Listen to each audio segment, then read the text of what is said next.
Out of 500 women, only 100 remained. The head nurse stood at the front of the hall and announced, Take off your clothes. Everything. Don't leave a single piece on. Body odor? Eliminated.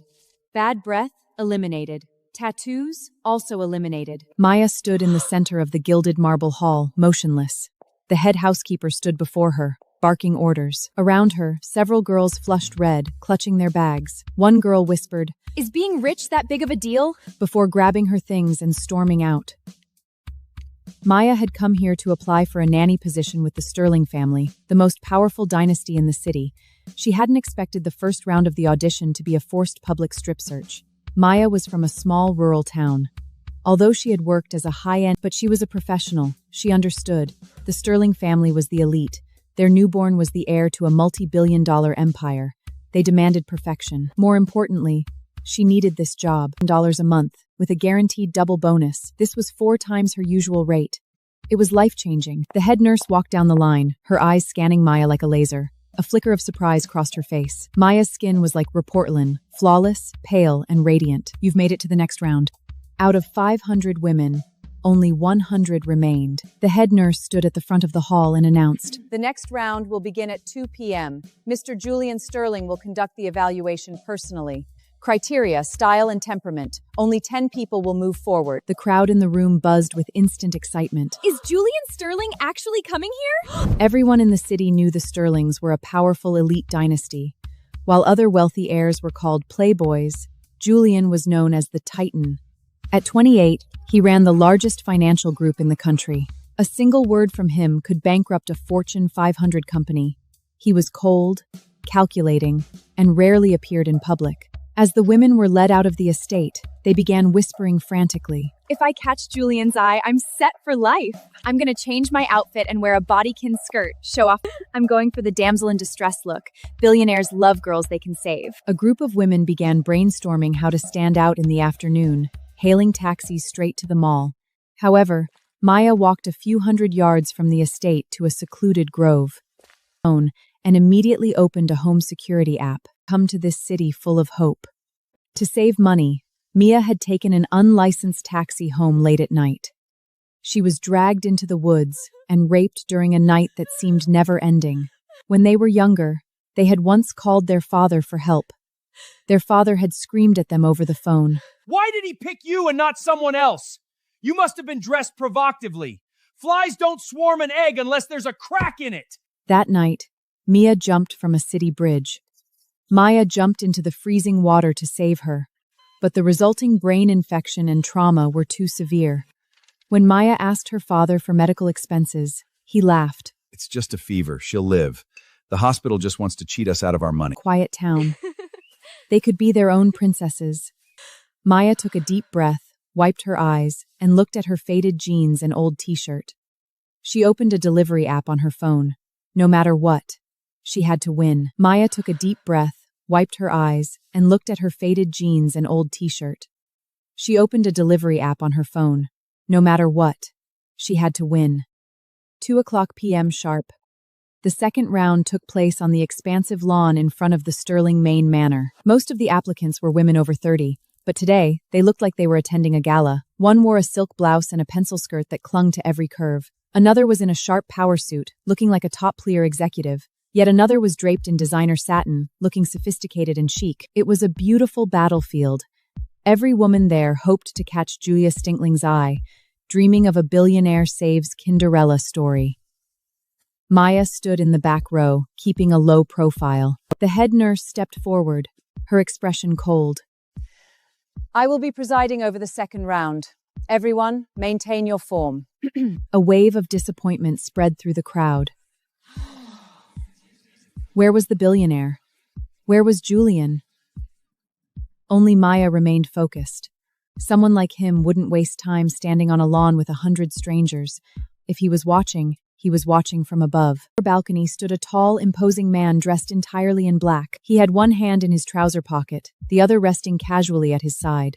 Even from a distance, his presence exerted a heavy pressure, cold, sharp, and suffocating. Maya quickly lowered her head.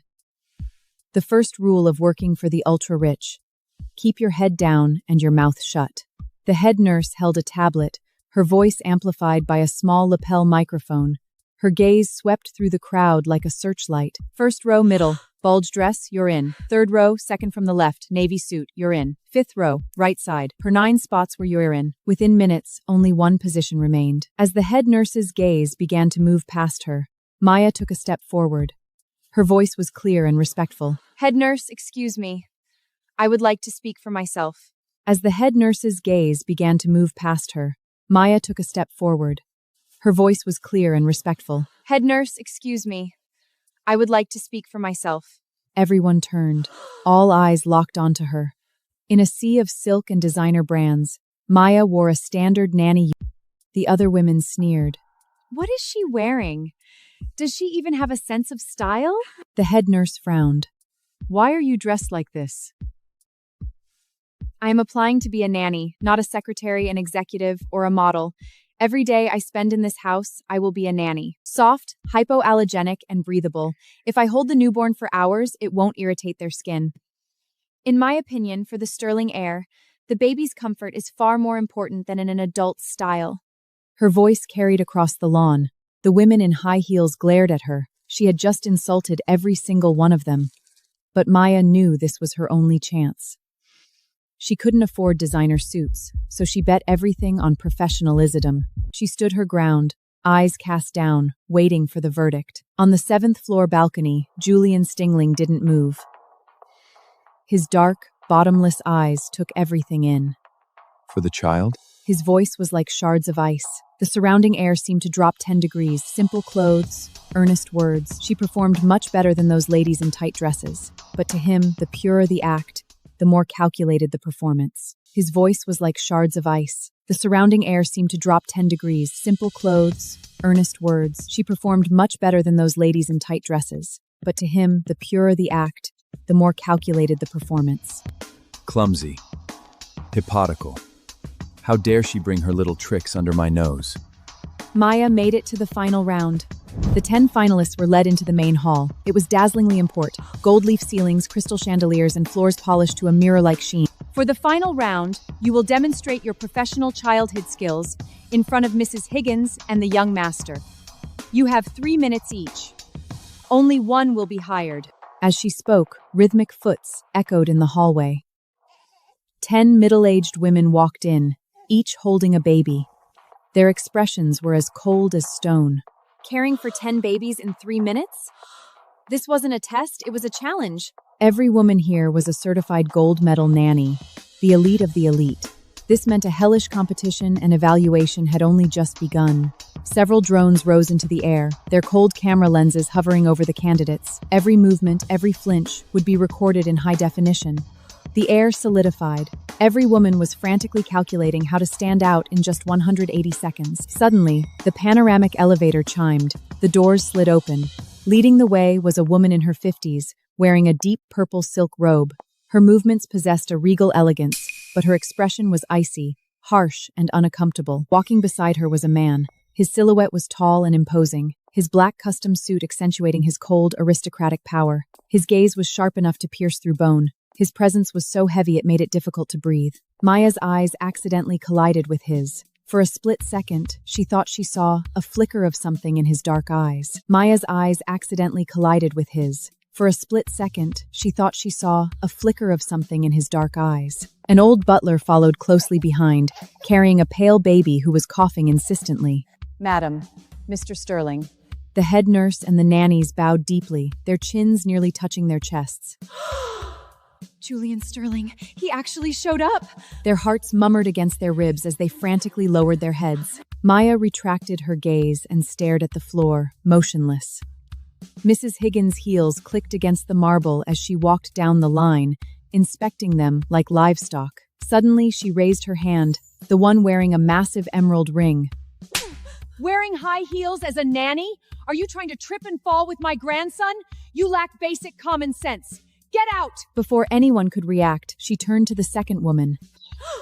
Another slap. Who are you wearing makeup for? If these chemical scents irritate or poison my grandson's lungs, your life wouldn't be enough to pay for it. And you! A skirt slit all the way to your thigh? Who are you trying to seduce? Disgusting.